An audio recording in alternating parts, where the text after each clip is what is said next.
Whether you consume soft drinks or not, you must be aware of Coca-Cola and Pepsi. But what is it about these two brands that make them compete against each other? Let's take a look at the truth about Coca-Cola and Pepsi's rivalry. Dominating the market.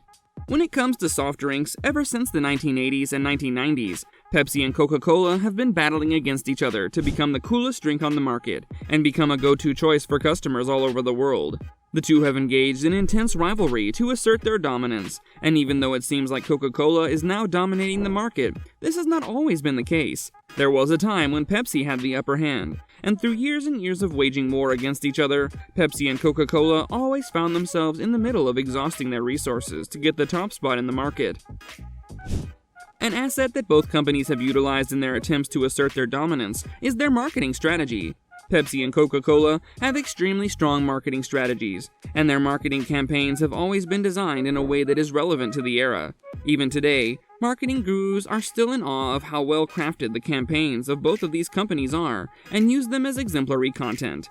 Coke's Santa Claus ads were a massive hit and focused on emotional rather than functional benefits.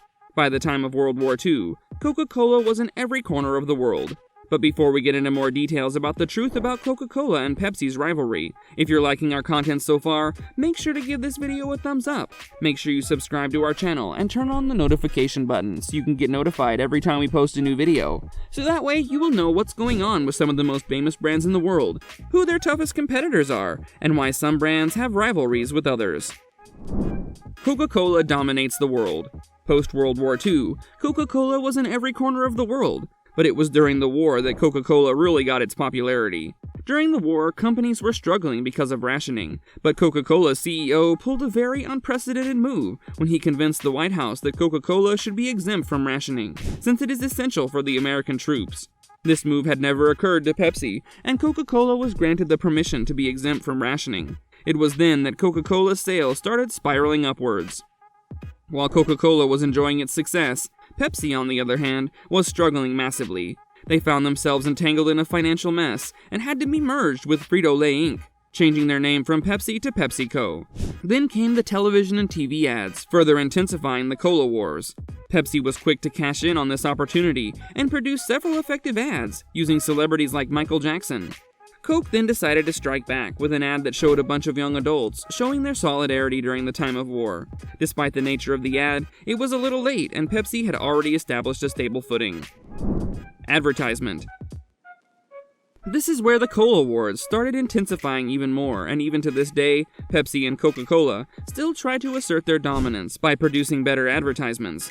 Initially, the ads were trying to associate themselves with the core American values, and both brands were trying to establish themselves as the brand for the current generation. At this time, both companies were not focusing much on what their product is, but rather broadening the horizons of what their company stood for and create brand resonance among its customers. Pepsi's message was seen to be more targeted. This is where the Pepsi Challenge came in, when people were made to do a blind test, where they drank Pepsi and Coca-Cola, and once they said which one tasted better, the labels were revealed to them.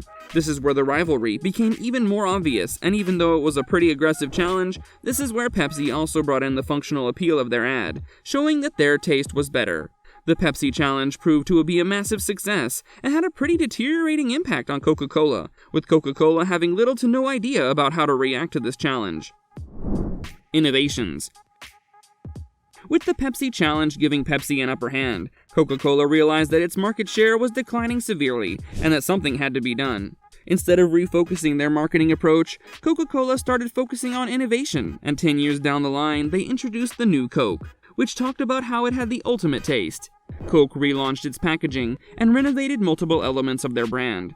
However, this did not have the impact that Coca-Cola was hoping for, but Coca-Cola and Pepsi continued their advertising efforts. Pepsi, through its ads targeting the younger demographic, was trying to differentiate itself from Coca-Cola, whereas Coca-Cola was more about sharing.